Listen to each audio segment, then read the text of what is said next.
Bonjour à tous, bienvenue dans le temple du jeu de Paradoxe Temporel.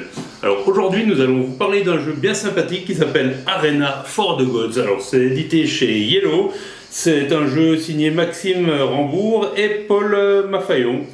Donc on va découvrir tout de suite ce qui nous attend avec ce jeu qui se passe dans des arènes.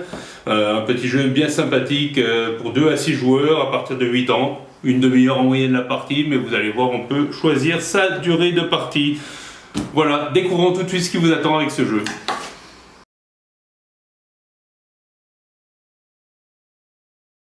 Bien, alors, Arena, quand on ouvre cette boîte, qu'est-ce qui nous attend? Alors, bien entendu, on retrouve les règles du jeu. Des règles assez simples, hein. Vous verrez, le jeu se joue très facilement. Voilà, nous avons tous les pions, hein, les petites tours à monter. Nous avons les jetons fatigue. Nous avons les personnages, bien entendu. Voilà, encore des personnages, encore des pions. Et bien entendu un plateau de jeu. Un superbe plateau de jeu. Donc voilà, tout va se passer dans cette arène, hein. Il va falloir combattre pour survivre, combattre pour les dieux. Donc chacun aura un petit paravent, avec récap des règles de déplacement derrière et des combats. Donc chacun le sien. Des jetons de vie. Très sympathique, un petit bol pour ranger justement tous les jetons de vie. Ça c'est pas mal. On a les socles des personnages. On a bien entendu les dés. Des dés avec des symboles, pas de chiffres, juste des symboles sur les actions à faire. Et bien entendu des cartes que l'on va découvrir tout de suite. Alors, donc vous pouvez voir déjà King of Tokyo. Il s'agit d'une carte collector pour le jeu King of Tokyo. Si vous l'avez, c'est très bien.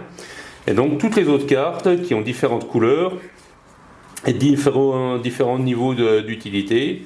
Voilà. Donc on retrouve armure d'Athéna, alors on a toutes les armures, bandelette d'Osiris, on a après ça les armes, bien entendu, des arcs, lance d'Odin. On va retrouver des montures, un éléphant, Babaï le crocodile, voilà, un loup, un pan, tiens, bizarre. Et après ça, on aura tous les sorts de magie, les bénédictions, colère de Zeus, crue du Nil, tous les éléments qu'on va pouvoir déchaîner. Donc on va passer tout de suite à l'explication du jeu et vous allez voir, c'est très sympathique et ça se joue vite.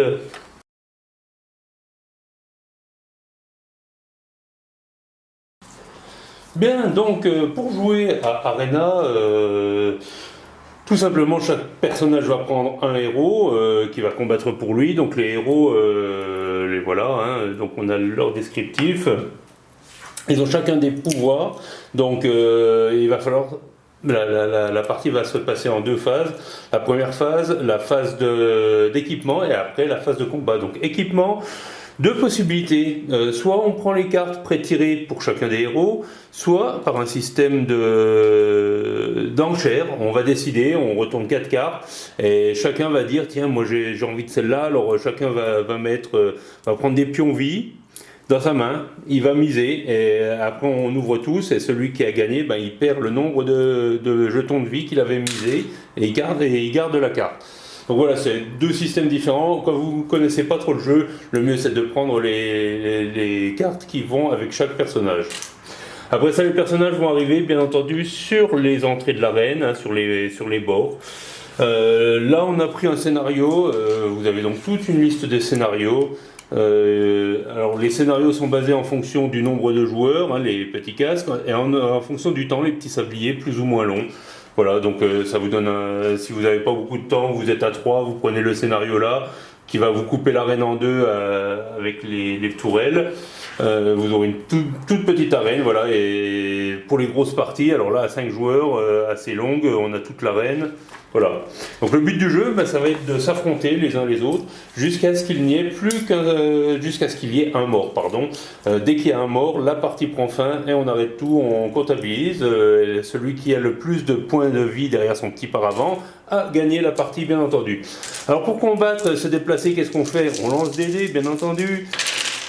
Et les résultats, alors, comme on peut le voir sur le petit auparavant, si on a 2 dés identiques avec des petites pattes, comme cela, on fait un déplacement. Si ce sont des épées, on fait perdre 1 point de vie à un héros adjacent. Donc voilà, cas de figure, hein, les 2 héros sont là. Celui-là va faire perdre 1 point de vie. S'il a 2 dés comme ça, 2 boucliers, c'est pousser un héros. Donc là, ben, celui-là, il a 2 boucliers. C'est intéressant pour lui de dire je joue ça. Il pousse le héros contre une mine. Le héros perd alors 1 point de vie. Et puis, ben, bien entendu, les petites étoiles, c'est juste un sort. Faites perdre 1 point de vie à chaque héros de votre choix. À un héros de votre choix, pardon. Donc, on choisit même celui qui est là-bas. Tiens, toi, tu vas perdre 1 point de vie. Donc, c'est assez stratégique, hein. Après ça, les cartes, comment fonctionnent-elles?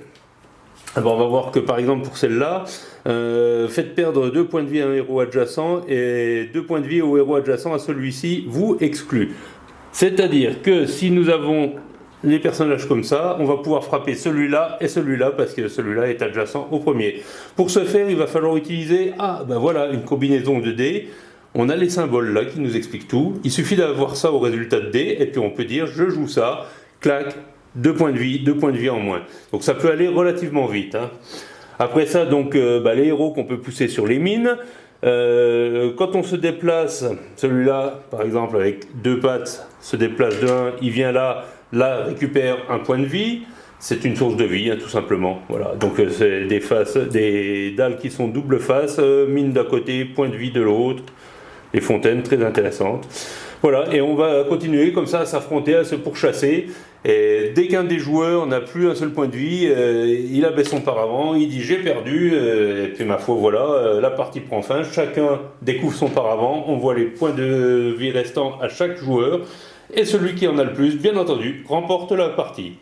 Voilà, donc ce jeu, Arena for the Gods, chez Yellow, un jeu bien sympathique, 2 à 6 joueurs, 8 ans et plus, pour une durée moyenne de 30 minutes, suivant les scénarios que l'on opte. Voilà, donc de bonnes heures de jeu en perspective, parce que les scénarios sont différents, et puis après on peut, pourquoi pas, créer les siens, en inventer d'autres, et puis c'est de l'affrontement, et il y a la partie stratégique avec les cartes, parce que c'est vrai qu'on a énormément de cartes, il va falloir bien choisir les bonnes, et puis avec les dés, on a toujours la petite partie de hasard nécessaire pour tout jeu qui se respecte. Voilà, ma foi, bon jeu à tous, bon combat dans les arènes, et à bientôt sur Paradoxe Temporel.